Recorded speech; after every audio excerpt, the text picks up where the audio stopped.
Hello, welcome to another episode of Mega Manga Monday. I am Jason Hahn, and today we're talking about Jujutsu Kaisen, chapter 202, officially titled Blood and Oil. From a title, you would think that they would pick up right with where the Americans are assaulting where Yuji and everybody else is at, where we left off on the last exciting chapter. But no, we're shifting over to something else that we kind of called a few Jujutsu Kaisen podcasts ago. But we'll get way into it. But first, introductions. I am Jason Hahn, writer for ScreenRant.com, and I happen to write a lot of video game related stuff for the website. But I'm a huge manga fan, so I started Mega Manga Monday to talk about the series we love. And I don't just do this all by myself. This would be a pretty different, boring show if it was just me ranting like a lunatic for an hour. So I've got some buddies to talk JJK with me today. Steven, how you doing, man? Hey, yeah, I'm doing well. My name is Steven, and I write for the comics slash manga slash anime side, and also some interviews as well. But I gotta say, someone who was one of the readers who wasn't particularly enjoying the last few chapters by my own shortcomings, this latest chapter was everything I'd been waiting for in a long time. So I'm very happy to talk about it. Yeah, a lot of mysterious things were discussed in this chapter that kind of lifted some veils for us. And oh boy, I'm excited to hear your guys' thoughts on it. And I didn't just say guy. We've got another guy. Hey, Ben, how you doing, man? I'm doing good. I'm Ben. I'm also a writer for Screen Rant, writing for the anime, manga, comics sections. And as someone who did enjoy the Culling Game arc in the past couple of chapters, this chapter was also great for me. So I'm very excited to talk about it as well. This was a really good one. And I think it's the start of a new arc. Or at least it feels like the Culling Game arc has ended now with this chapter. Well, especially because... Well, don't get my hopes up, man. Well, yeah, we're kind of jumping ahead into the chapter a little bit, but yeah, we kind of had the big bad show up and kind of say, everything that the Culling Game was supposed to achieve has already happened. So who knows? This could be the beginning of some new arcs and stuff, but this is definitely setting up some situations that will, affect the entire storyline and everybody else's character arcs and stuff like that. Because we learned more about Tengen, who is kind of been the mysterious guy that's been in the background throughout really the entire series. We briefly met him, and he looks like a giant sentient thumb with 6 eyes. And last we left him, he was being protected by, I had to look up her name, Yuki. But she is the lady that Todo was sort of definitely more than infatuated with, but almost like his mentor character, who just kind of appeared at the end of the Shibuya arc. And well, her and Chozo are supposed to be protecting Tengen, who is... we got a lot of exposition on exactly what his role is, and it was further explained in this as well, but he's essentially an immortal sorcerer who has been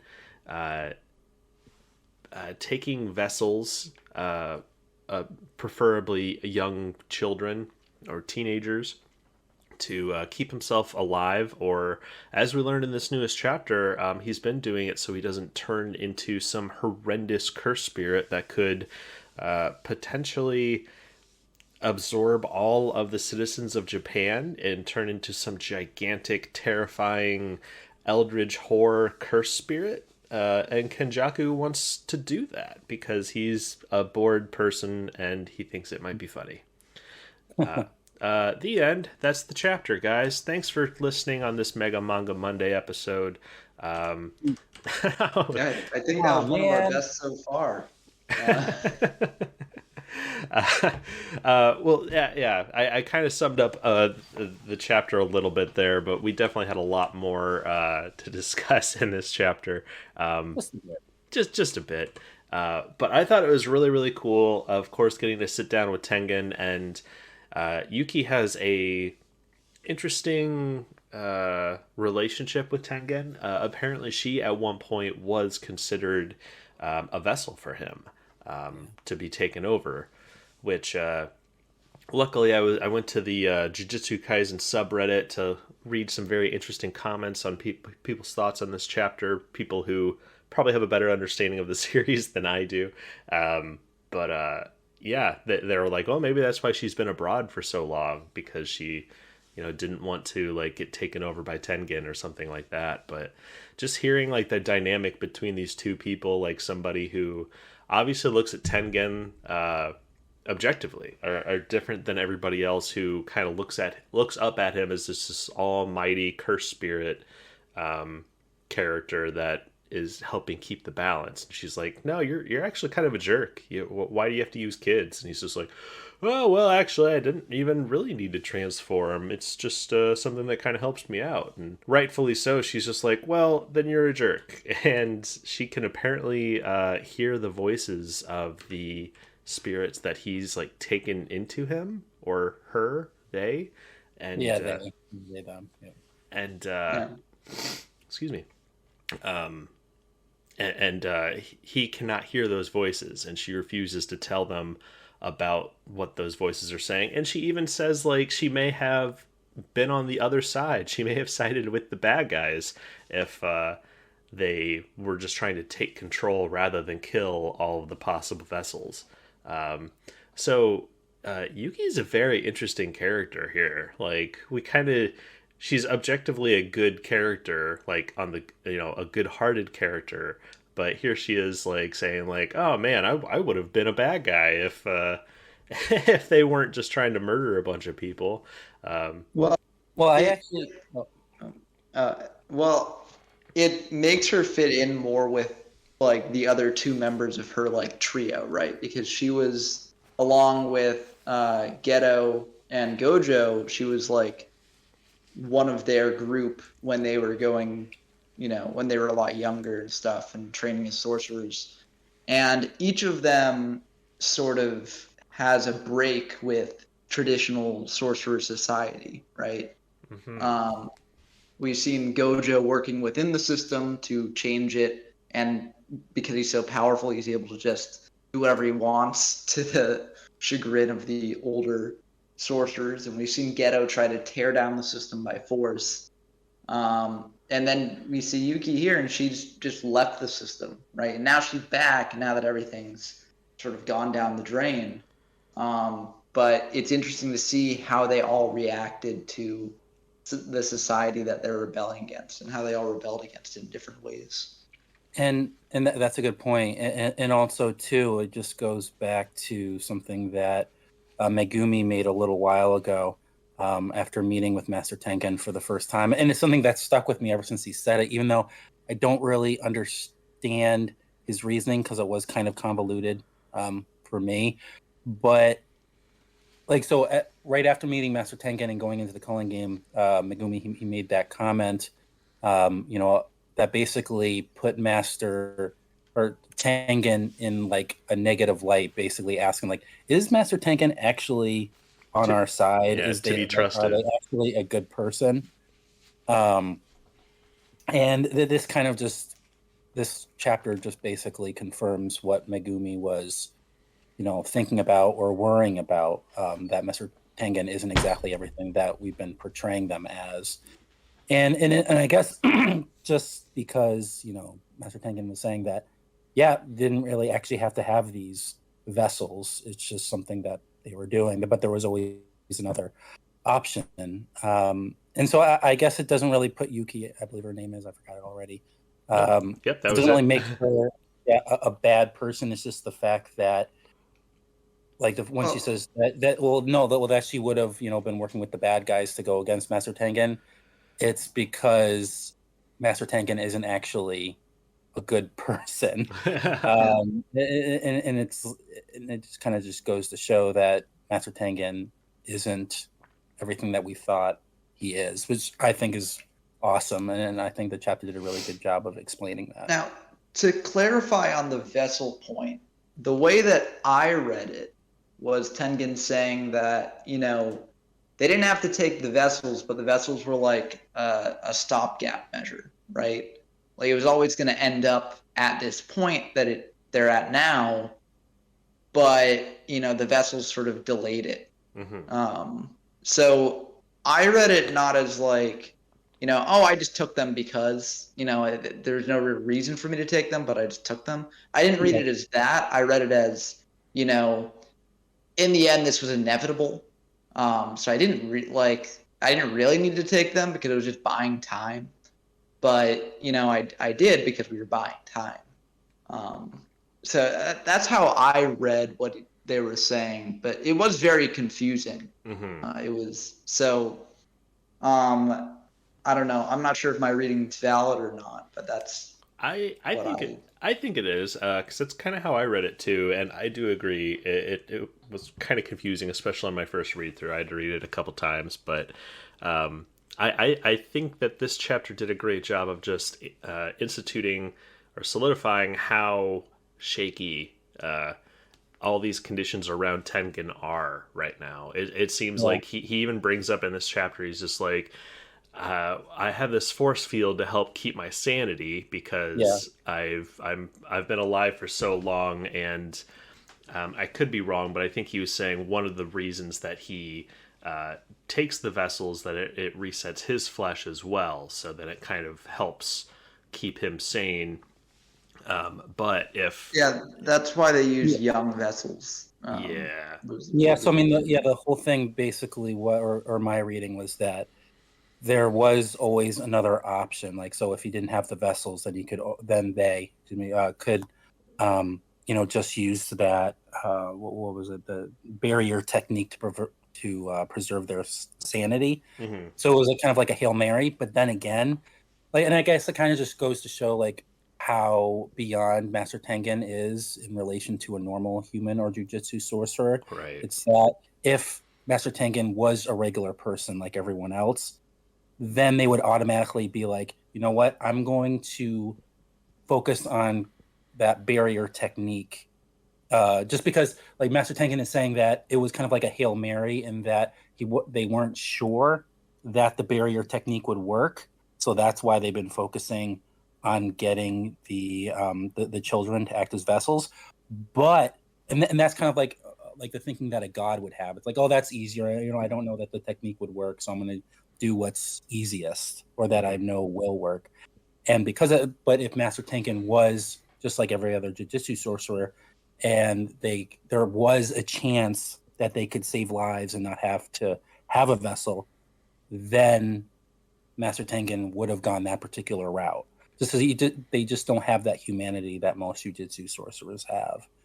Yeah, and it's a good parallel between Tengen and Kenjaku in this chapter because Kenjaku's laying out their evil plan. It's not really like an evil plan. It's just he doesn't care about any life. He's just like, oh, it might be fun.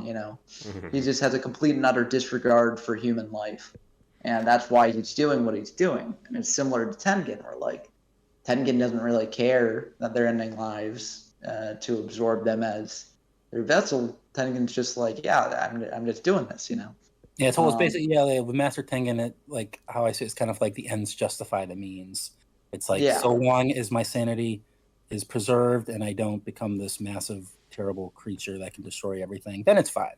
And I will say, I think the barrier technique, while it is preserving his sanity now, I think that they are, it's not perfect. I think that because I'm pretty sure the chapter, while Yuki and Tengen were talking, showed a tea kettle at one point.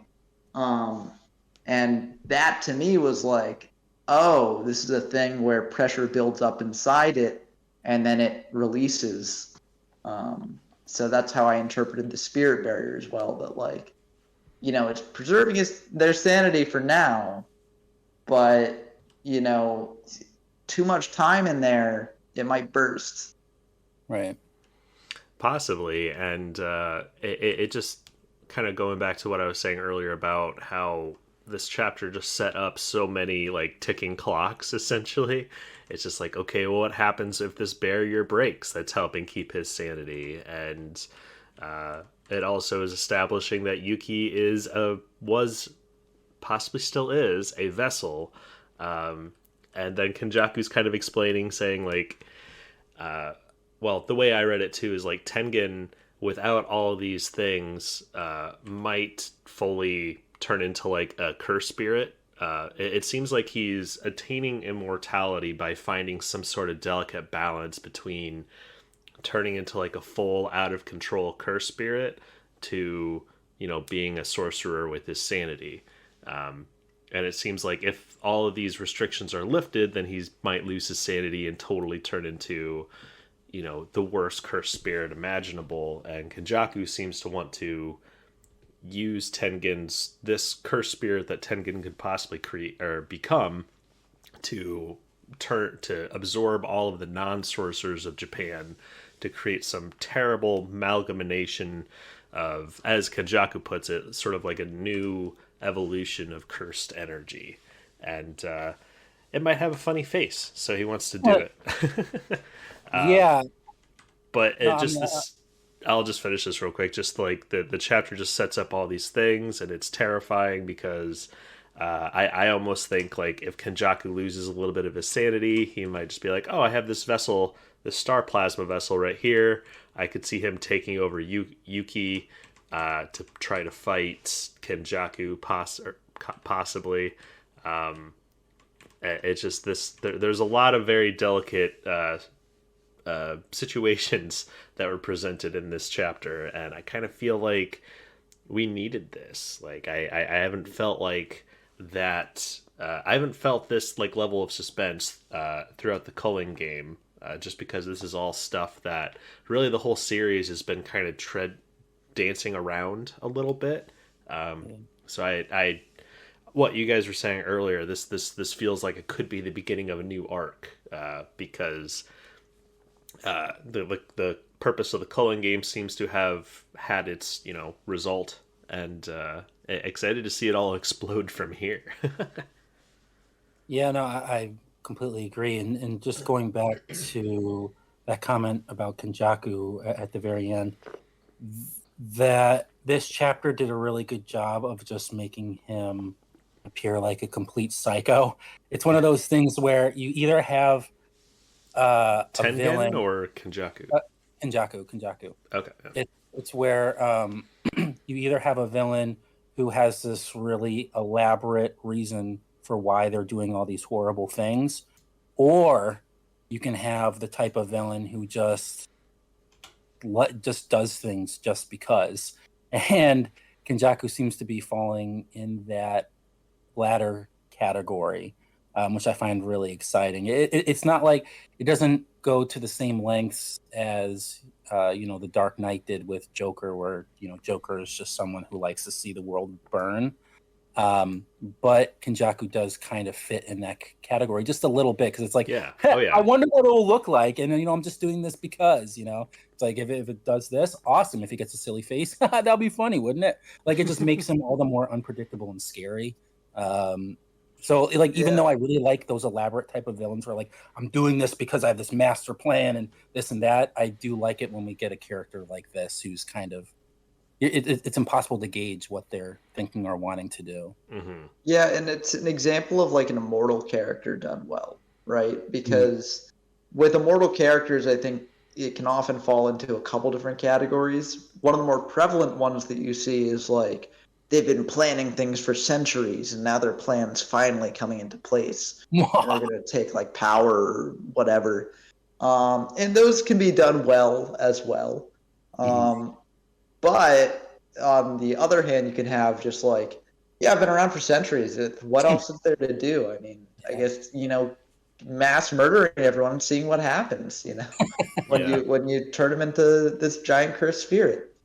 And it's a character that you don't often see in a lot of series. And when done well, it's really, really fun. And Kenjaku seems like they're done very, very well. So and also building off of that too, like when you have a villain from the mortal realm, either sometimes they can have a really elaborate plot that's really fun and exciting while they're doing something, but oftentimes it just boils down to some of the most mortalistic type of dreams, like I want to be the most powerful, or I want to take over the world, or something like that, like where a villain is mostly drawn to do those things. But Kenjaku obviously doesn't fall within that category because he is immortal. And then we get this, which is exactly what you were saying, Ben, which kind of throws it into another realm, which we're experiencing right now. So yeah, it is very refreshing to see when you don't have a villain that's just like, I want to be in control, or I want to be the most powerful and rule the world. So yeah, I completely agree.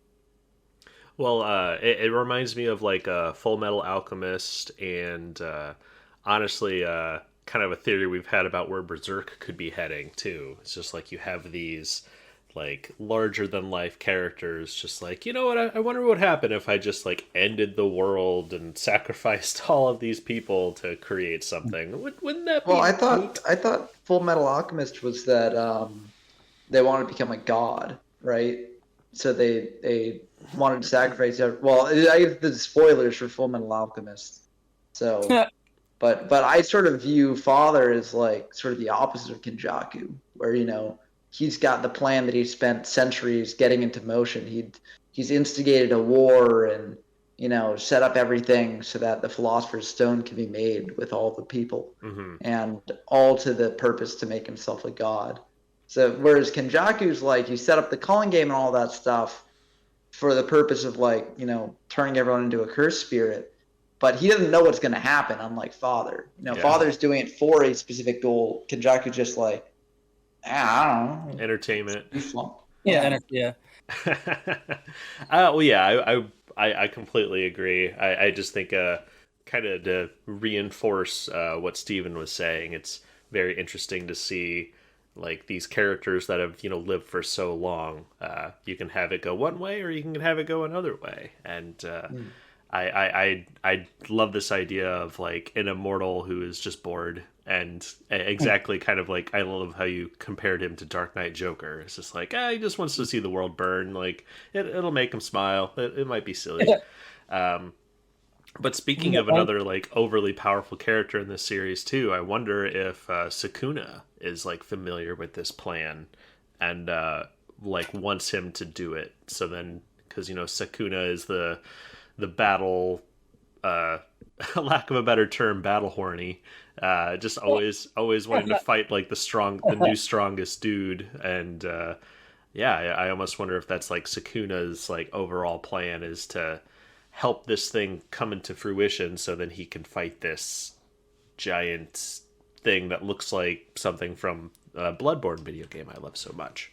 That's interesting. I like that idea that he's just like wanting it to happen so he can get that ultimate fight. That's interesting. Have we heard Sukuna's opinions on the Cullen game? I'm not sure. So. He's been missing, or just hasn't been present for a long time. Yeah, until like a chapter or two ago when he was like, "Yeah, I'm the one that they're looking for." So don't make that deal. Yeah, because I don't believe that we got any Sukuna time during Yuji's fight with the lawyer at the beginning of the Cullen game arc. Right. So I almost think that the first time we had seen Sukuna in so long was that little conversation that he had with Yuji there, to tell him that he's the cursed child. So yeah, I don't know, that could be pretty exciting, because it seems like we throughout the series, I could be remembering this incorrectly. I don't know if the anime just did it differently, but Sukuna seems to have some big overarching plan that we don't know about, and Megumi is part of that as well. So I interpret Sukuna as not really having like an overarching plan, but just wanting to retain possession of the body, right? To actually like reincarnate himself and then wreak havoc. So he's got a couple pieces in place to try and get to that point. Like, he still has that sort of not favor, but sort of time when he can call Yuji back and take control of the body that he got when he first revived Yuji, right? Where like Yuji was like, okay, I'm going to fight you here, and if I win, I get my body back and stuff. Like, no questions asked. And Sukuna just kills him instantly. Yeah. It's like, yeah. So there's that, but I'm not sure if he has like a like firm plan, or if he's just like, okay, I'll take my opportunity when it arises to revive myself. Well, possibly. I mean, we have had this running gag on our previous Jujutsu Kaisen podcast, which you can listen to on our YouTube channel or on megamangamondays.podbean.com. But Ben has called so many. He has called so many Jujutsu Kaisen theories, and that have ended up being correct, that we suspect he might be a secret assistant to the mangaka behind this, Gege. I mean, listen, if I am, I wouldn't use that knowledge for this podcast. I'd use it for good. No, I would. I gotta muddy the waters a little bit, throw out, false trails. Red herring. But of course, I'm not actually Gege's assistant, right? Yeah. I'm so glad we're bringing this discourse back. Yeah. Well, one thing, you guys might be able to shed some light on it for me, but when we get the panel of Kenjaku breaking through a barrier, we get a timestamp of November 16th, yes. 12 a.m. I'm not 100% sure where that takes place compared to like what's going on with Yuji and Megumi right now. That's a good point. I should have checked. Crap. It is a nice sort of thing that indicates that we're starting a new sort of plot, really, because that's what always happens when those sorts of things happen. And also, it brings back memories of Shibuya as well, which had a ton of timestamps throughout, especially when big moments happened, like someone breaking through a barrier. So I'm feeling like the next Shibuya might be around the corner. Oh boy, those are some big words, man. Because I know. Which, speaking of, excitement is on the rise because Studio Mappa, who does the Jujutsu Kaisen anime, has been teasing just a couple pictures here and there of season 2, which is supposed to adapt Shibuya, and like the Chainsaw Man anime. Shibuya. Oh, it's adapting Hidden Armory as well as Shibuya, right? Oh, is that the beginning of Shibuya? It's the flashback arc with. Right. Man. I almost feel like they should make that into like an OVA or something. I feel like it should just be a movie. I feel like they should have made JJK 0 and then made the Hidden Armory like movie and then made season 2, because I feel like that would be. It's a lot to fit in for. Shibuya is such a big arc. Yeah, it's one of my favorite arcs in modern manga, I'd say. So I'm very excited to see it adapted. You always make all these bold statements. I mean, it is like, what other arcs in modern manga are compared to it? Like Wano was good, had a lot of hype moments from One Piece, but it was a very different animal, and I'm not even sure I'd say it's one of my favorite One Piece arcs. And then what other big modern arcs have there been? I don't know. I would say Dead on Luck, but I won't.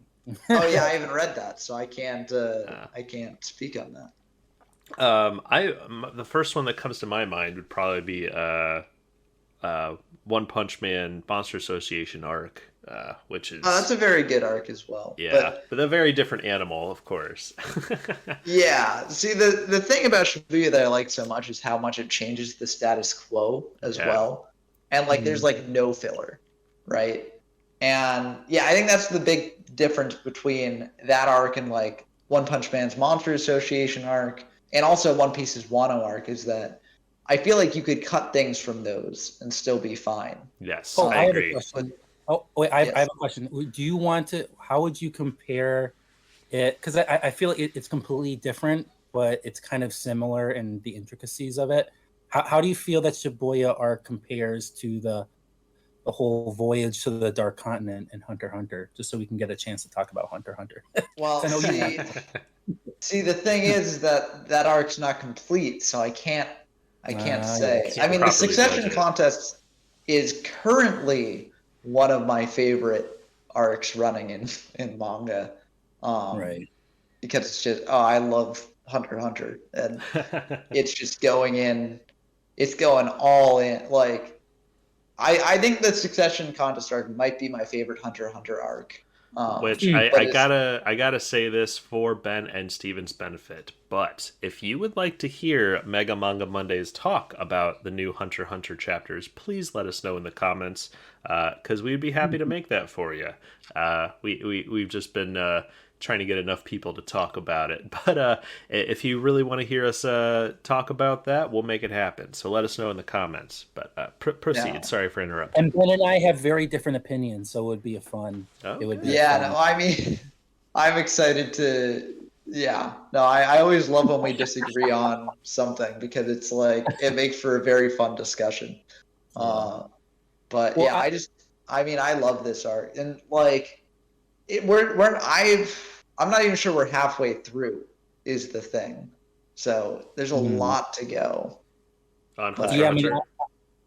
Yeah, Okay, in okay. Succession Yeah, Hunter. Yeah, I mean, I would Yeah. just say that, like, people who aren't caught up with Hunter x Hunter, I would say, do it, but take your time. Yeah. Just because it is so crazy intricate and it hurts. Like, I tried because I read it, back, when it was coming out, but when the new Hunter x Hunter chapter was, announced that it was coming, I was like, okay, I'm gonna read through the last 30 chapters to, catch myself up. And that was a mistake because my brain ended up hurting. Like literally going to bed with massive headaches because it's just so intricate. Like you have to take your time and just let it soak in to fully appreciate the intricacies of that arc. But I just binged it in like a week. oh God, it just hurts. I would Oh, die. But see, like I really like those sort of like overly intricate power systems and stuff, as we've discussed on previous Jujutsu Kaisen podcast episodes, Right. with certain people's powers. Like, I really dig that sort of thing, so I can just blaze through stuff about that. You know what I kind of feel like, we're kind of getting off topic a bit, but the way I always saw this latest arc in Hunter x Hunter is that it's like the Palace invasion during the Chimera arc, except rather than focusing on the intricacies of what's happening every single second, and when a character is like, should I go left or right, and all the insanity Yeah, that oh boy. most sources, like Hunter x Hunter, like this latest arc does that, except on the level of basically all the possibilities that could happen when a character is like, all right, this just happened. What are the implications of that happening? What are the implications of if that hadn't happened? And because of that, why did that person do that, knowing those two things? It's just like, It's like Yeah. Togashi like spends a whole page talking about stuff that didn't happen or could happen, and you're like, oh my god, dude, like this is so much info. because it's like, agree. why is Kurapika teaching us this? Is it because he's wanting us to do this, or is it because he's actually not on our side and he wants to do this? It's just Yeah. like, what? it's Well, it's so so smart. Well, it's great because I'm pretty sure Togashi has said, this is what I've heard at least, has said that like in doing the Succession contest arc, he wanted to do something that would compare to One Piece's Marineford arc. wow. Just in terms of like Okay. the amount of factions at play, all colliding and leading to epic moments and things. And it's definitely that, where there's so many factions at play that they have to consider what each other faction is doing to the minutest detail. And we get to see inside of that. And, Interesting. you know, Wow, that's an interesting parallel because I guess I could see the similarities. Which but honestly, we could probably say the same thing right now about to bring it back to JJK, because we have all of these like extra or all these factions kind of in play, especially with them introducing the American military into it the last couple chapters. yeah. And it's kind of funny too, especially because I actually compare the Shibuya arc to the Chimera Ants, which is arc, awesome. like the I'm glad Palace you did Invasion. that because that is Yeah. a very apt, very apt comparison. Yes. Yeah, and I think it would be very funny if Jujutsu Kaisen's next big arc after Shibuya which I don't count the Culling game as a big arc because it's just set up, in my opinion. Yeah, But it'd be funny if the next big arc after Shibuya is also mirroring Hunter x Hunter's next big arc after the Chimera Ant arc. But That would be fun. yeah, No, it could. I mean, because like it is the Shibuya arc is in many ways the Chimera Ant arc. Well, specifically I'd say that the palace invasion. yeah. But yeah, no, it's it would be interesting to see if JJ or Gege does do that. It would be very interesting to see that going forward. Yeah, and if it's intentional or not. Right. Yeah. It probably isn't, but like, it's neat to draw these parallels between these huge shonen series. Yeah. Which, speaking of drawing, I'm just so excited for Shibuya to get animated. A lot like how the Chainsaw Man anime has exploded exactly how I expected it would be in popularity. I think I don't think people were ready for Chainsaw Man, and as much as it has exploded in popularity, proves that people were not ready for it. I think when even the big stuff hasn't even happened yet. Like I'm yeah. When it's gonna well, I think Shibuya is going to do the same thing. I think when that comes out, people are going to be shocked and delighted of seeing that animated. Just because exactly what you said, Ben. Like that arc just shakes the status quo so much. It dramatically changed the series. Because even throughout all of season 1 of the anime, it's great. It does some very unique things, but it's still just very like shonen. Like, we follow this group of young students. They got this group of bad guys, and they're fighting. And but I think especially where the season 2 is about to pick up is kind of the beginning of like it just shaking that all up, and you're just like, whoa, I don't know where this is going anymore, because this just doesn't feel like. Well, I can't say it doesn't feel like something else because you guys just compared it to Hunter x Hunter for the last 5-10 minutes, but it's great, and I too feel like the Culling game has all been setting up wherever we're going with this next, and guys, I don't think Chozo's gonna make it. Yeah. Oh yeah. And apparently Chozo's a big favorite amongst Redditors. Because I mean, he's just the best big brother. Yeah. Which also, I mean, it's been revealed that Kenjaku's previous vessel was Yuji's mom. Now, was that confirmed? Yeah, that's the thing. Where is that? Because I don't remember that. Like you've been mentioning that. It's like, I could have sworn that's a theory and not actually confirmed, but I don't know. Well, I wish I was the photogenic I am very photogenic. You're plenty photogenic. Yeah. According to my wife. I was gonna say, I wish I had a not photogenic. There's a like you can look at memory. Thank you. To know exactly what chapter, I'll have to look it up. But there was a flashback of baby Yuji being held in his dad's arms, and then it snaps over to his mom, and his mom has the scar across her forehead that matches this version of Kenjaku. And there's even like a frame of Kenjaku saying like, "Oh yeah, my son," and it like cuts right to Yuji. So I'll have to go back to prove it to you guys, but yeah, that's apparently a thing.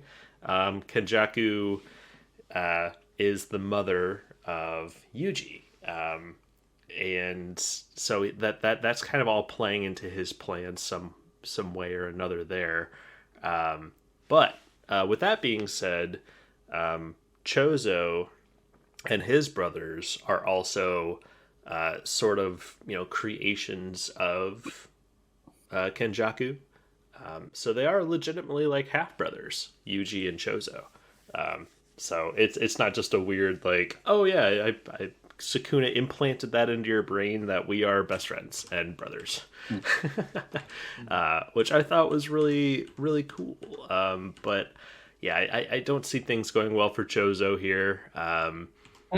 But I just think that it would be really, really cool if like the situation here gets really desperate. Tengen's sanity starts to waver, and he's like, "Oh well, the only way that I can possibly get out of this is if I absorb Yuki and like fight Tengen with that, or fight Kenjaku with that." Yeah, that's a really good point that I didn't consider. Like, Yuki has been set up as a star vessel, so Tengen could just do like absorb her like any other vessel. I think. But Nope. Go. no, you go. No, I mean, I was just gonna say, like, if we get like a flashback or a big focus on Yuki, then that'll probably happen. That's my call. Because usually, when something major is about to happen to a character, we usually get like a massive flashback or something right before it happens. Not just in JJK, but any most shonen series. So I think if we get a chapter that focuses on Yuki, it'll happen. I feel like JJK has been actually pretty good at subverting that a little bit. That's probably what. Yeah, I threw in the fact that happens in Shonen Jump series, just because I haven't seen it happen in JJK. But it is. Yeah, because like I'm thinking of a lot of the major deaths, and like you got like Nanami. I mean, for Nobara it did happen. For Nobara, there was the flashback before she died. She's not dead. She's not Yeah, dead. before she was taken out of the picture for a while. Yeah, thank you. But like with Nanami, it didn't happen. With That's right. So that's true. That is very true. Well, yeah, I'm still waiting for Nobara to come in with an epic save. Maybe it'll be here, but I don't know if she shows up here. I don't think. I think everyone here is pretty much doomed. I mean, I would think it'd be very interesting if Tengen took over Yuki and somehow fought off Tengen or escaped. Or, I mean, sorry, I keep calling Tengen Kenjaku and vice versa. So it's very confusing. I'm sorry, listeners. But I think if Tengen took over Yuki to fight Kenjaku, it's either going to end worst case scenario or they somehow get out. Which also, if Kenjaku is like seen taking out this new vessel, Yuki, who is actually being possessed by Tengen, then that gives Todo some ammo to want to get back in the fight. And at the end of Shibuya, he experienced a huge handicap, and my boy Todo, I mean, I'm quite sure he'll find a way around it and figure out some way to still use his cursed energy, or cursed ability, even without a hand. It's quite a handicap. But I'm just more excited. I need more Todo. Bring back Todo, please. Todo and Nobara. More of a focus in the manga. Like, I'm glad you bring that up. Like, ever since his obsession with wow, holy cap, Yuji happened. Like, I thought he was gonna be like one of the major characters we'd always see all the time. Which is, I mean, I don't know. Like, I completely. Well, he was a major character in Shibuya, I'd say. Well, yeah, but I mean, like, beyond that, like, you just be there to stay. Like, you'd be like a mainstay, like on Megumi's level. Mm-hmm. Well, I think he's off with Nobara. Yeah, and they're both out of going the fight for a while. They're both going to show up next chapter to save the day. Looking forward because it was ambiguous whether Todo lived or died. Because last we saw of him, he was bleeding out from his stump, and then he sort of like passed out. So, at the end of Shibuya? Yeah. Okay. I don't remember like, oh no, I think he's dead, but yeah, I do remember just like, all right, well, we're going away from him. He'll come back. I've had the same feeling about Nobara, but yeah. Any other ideas on where this might go next, gentlemen? Or where would you like to see it go from here? I mean, I'll just say something quick because it's not as insightful. I just want this particular story to continue. I don't want to go back. I mean, because I agree what Ben was saying before, that this is most likely the end of of the Culling Games, or it's marking the end. So I'm hoping that this particular story continues and we don't go back to like another one-on-one battle. That's all I care about. As long as the story continues in some fashion, I will be happy. What if it continues with a one-on-one battle between Choso and Tengaku?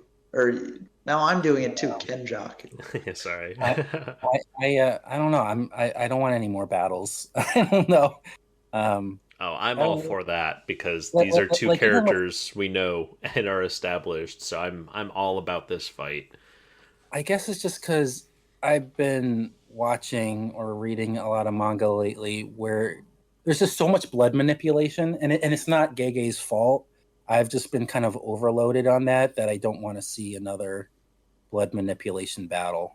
I don't know. That's just. So you don't want power to return in Chainsaw Man. Yeah, she's the exception to the rule. Yeah.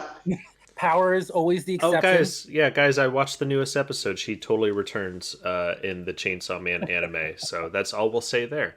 God, I love the character in the anime more than the manga. I don't know how, but they did such a good job. I can't wait to watch it.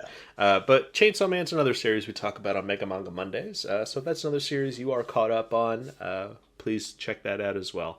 But from everything we've known and seen about Kenjaku, I don't. Choso doesn't stand a chance. It just, even with his cool piercing blood abilities, which I've kind of forgotten the differences between Choso's ability and the guy that just fought with Maki, who also has blood techniques. I don't necessarily remember. They looked very similar too. Yeah. I'm not sure if Choso can do a bunch of stuff that guy wasn't able to do. What I remember, what I like about Choso, and I hope I'm not conflating him with another character, is that his power is just the more realistic out of most blood types, where he can lose blood, and if he loses he's not all powerful in that he has an unlimited supply of blood. It's the more he fights, the more it can affect his fighting ability. I think that's Choso, and that's something that I feel most series don't do really well. It's the people who have blood abilities, I have an unlimited supply of blood somehow. Yeah, but it's not in his case, which is nice. Yeah. Well, I agree with Ben. I'm thinking this might pick up with continuing this one-on-one battle, or it's going to be such an uninteresting battle. Kenjaku is just so much more powerful that they might off-screen it, and then we just cut to him carrying Choso's corpse as he's walking in to have a conversation with Tengen and Yuki. I'd be fine with that. I think that would be cool because all the other times where the fight can just end and we don't see it and we just see the after effects. I've always been oh man, that'd be horrible, but that would be great in this instance. Yeah, because I also don't remember, I think we got a small glimpse of what Yuki's abilities are at the end of Shibuya, but I could be wrong. But I just feel we haven't been able to really see her do a whole lot. So if Kenjaku shows up against her and Tengen, I think it'd be really cool to see Tengen fight, but I'm kind of, this chapter sort of made me believe that he might not even be able to fight because he might be so on the border of turning into some horrific cursed spirit that he's honestly just spending all of his time not losing his time and energy, not losing his sanity. So I wonder if as soon as he shows up, Tengen's just my barrier's broken. I'm insane now. I'm just a rampaging monster. I'm really curious. They even kind of bring it up in this chapter that it's Tengen's ability that is creating all these jujutsu sorcerers. Is it his fault that people have powers? I don't know if you guys read it that way too. Maybe. I mean, I didn't because Tengen was themselves a sorcerer back when they were alive. So I didn't read it quite that way. But they might be the reason why, Japanese people in particular have a higher amount of cursed energy that the U.S. can exploit for their energy resources. which I don't. It's a which good point. yeah, it Good kind thing of to bring brings up like when Kenjaku was showing the Americans like cursed energy and stuff, they were just like, "We have no idea what this is. We've never heard of this." And I'm like, "Oh, okay." So that's pretty well establishing that there's not really any cursed spirits that the U.S. government or cursed uh, jujitsu sorcerers or anybody who can use this abilities in United States. Even like his We Secret Which I Service love. people, yeah. Well, it kind of like just yeah. keeps it all in Japan, and Yeah. No, well, I we've seen like Miguel, right, have excuse me. uh be from like Africa, I think. Oh, that's And true. That's true. have cursed energy techniques. So it's not just, and also Yuki was abroad as well, so presumably doing things related to cursed spirits, right? So it's not just a Japanese thing, but Japanese people might have a higher amount of cursed energy, is what I'm thinking. Predisposition. Yeah. Yeah, maybe that's because of Tengen.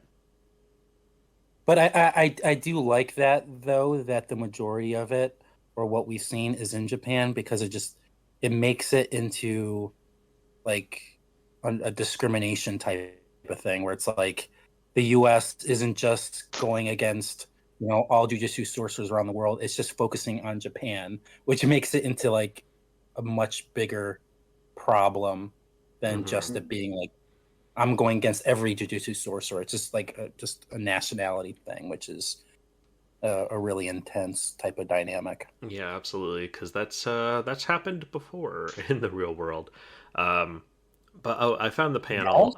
It No. is on page 12 of this chapter when Kenjaku forms the magical movie theater to apparently show Chozo one of the sequence of events on how it's all going to play out, I guess. He kind of Doctor Stranges it in front of Chozo, but we don't really get to see it.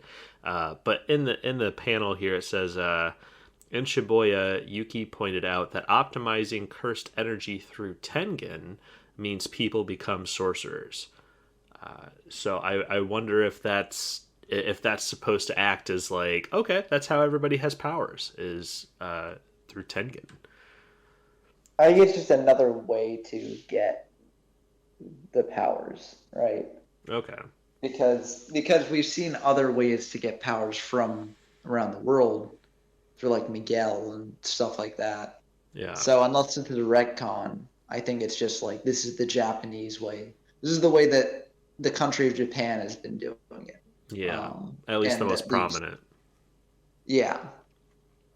All right. Well, I really enjoyed the panel of the.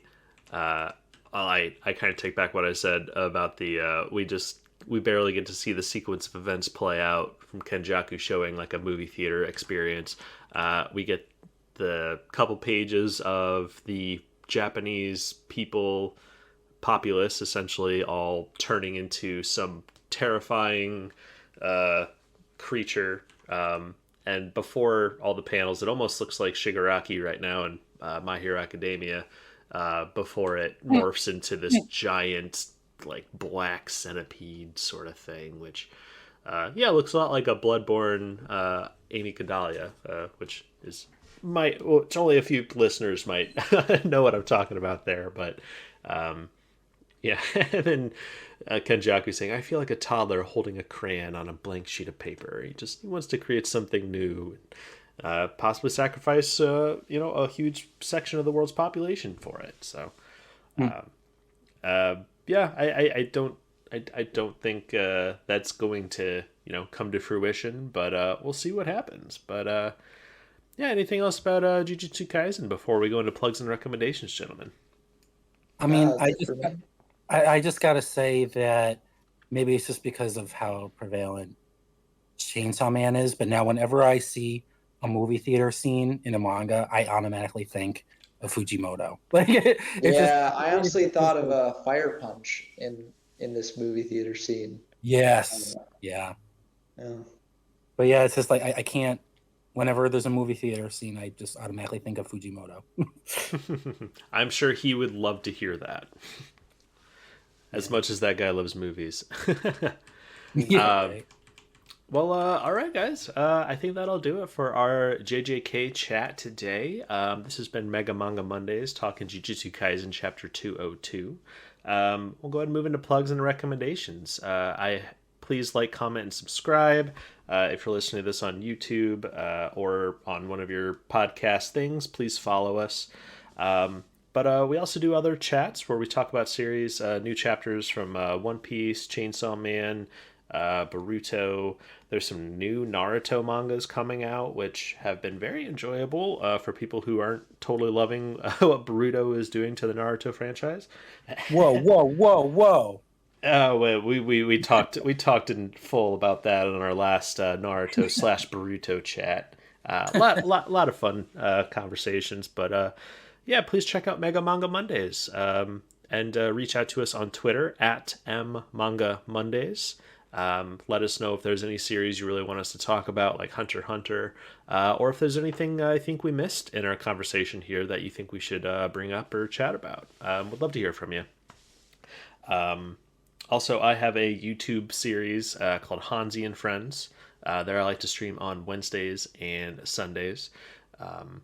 I've been streaming Bioshock Remastered on the PC, which is a game I loved as a kid, and kind of keeping in tune with the spooky season. But very excited for the new God of War Ragnarok to come out next week. I don't think I'm going to be streaming my first playthrough on the channel because I'm definitely going to want to play it off stream. But Sure. I still need to beat the Valkyries and stuff from the previous thing. So check out Hansi and Friends on YouTube for some of that. I've also got some comedic Let's Plays of like Metal Gear Solid, Dark Souls, all kinds of stuff. But yeah, also Screen Rant. Check out our works on Screen Rant. All three of us are writers there. I've got game reviews and gaming news articles. But Jason Hahn on Screen Rant. But Ben, how about you, man? Yeah, in terms of recommendations, I recently played a bit of Marvel Snap, and I thought it was a very Oh, fun game. I've Um, heard that game is a life stealer. yeah, I played a bit of it, and I was like, this is gonna become too addictive, so then I stopped playing it. Oh, good But man. it was fun. It was fun while I played it. So, and I could see it becoming even more fun down the line when you collect, more and more cards and are able to customize your deck a bit more. So very fun. So I recommend that if you're interested in sort of like Hearthstone-esque sort Yeah. of games, although it's very different from Hearthstone, but I was actually just going to say, I recently learned, because I've been seeing so many people talk about Marvel Snap, and somebody shed some light on it. It's apparently developed by the same guys that created Hearthstone. Uh, yeah, that's why I brought up Hearthstone. yeah. But it's very different in terms of game mechanics, but it's a very well designed game, Hmm. and it's very fun. So I recommend that if you're into that sort of thing. If you're into trading card games, though, I also have a YouTube channel of my own called YGO from Zero, where I go over historical formats of the Yu-Gi-Oh trading card game. So not sure if it's as well designed as Marvel Snap, but it's still fun if you're interested in that sort of thing. So be sure to check it out. Absolutely. Well, I'm going to have those plugs and recommendations in the description, so definitely check that out under Ben's stuff. I'll also have a link to Ben's Screen Rant articles, so please check those out as well. Steven, how about you, buddy? Yeah, I mean, I'll just say one thing. I am very excited, Jason, whenever you start playing Ragnarok. I will be watching that whenever you do air that because I'm a big God of War fan. So looking forward to that. Thanks, Ben.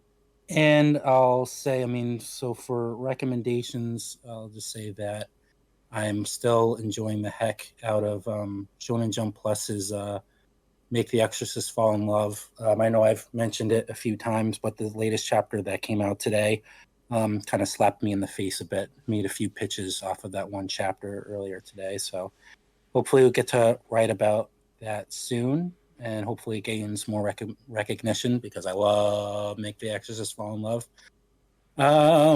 Let's see. I mean, other than that, I mean, I'll just say that I have some future interviews in the works. They're not anime focused, but just other documentaries and stuff like that that are in the works. So I'm excited to have those interviews coming up. But yeah, I think that's it on my end. Yeah, have your has all of your Chainsaw Man anime creator interviews been published? Oh, which one? Sorry, Well, I know in previous podcasts you're talking about. I think you were able to interview the guy who's doing the music behind the Chainsaw Man anime, Oh, right. and Yeah. and Yep. some others. Yeah, I got that one up. I'm Awesome. still waiting to hear back from the director of Chainsaw Man. It's just obviously he's very busy with Yeah. other things, and I think one of the reasons why the composer one didn't come out until later is because a lot of my questions were kind of spoilery for the manga. So I think that's one of the reasons why the director, I haven't heard back from him yet, just because it was very manga focused. Gotcha. So Well, very hopefully, cool. yeah. Yeah, well, I'm just like all of us. I'm gonna have Steven's Screen Rant link in the description as well. Yeah, he's gotten to talk to some of the creators of the Chainsaw Man anime and a lot of other really talented artists. So check those out as well. But that'll wrap up this Mega Manga Mondays episode. It's been a lot of fun talking JJK. I'm sure we'll talk more JJK in the future.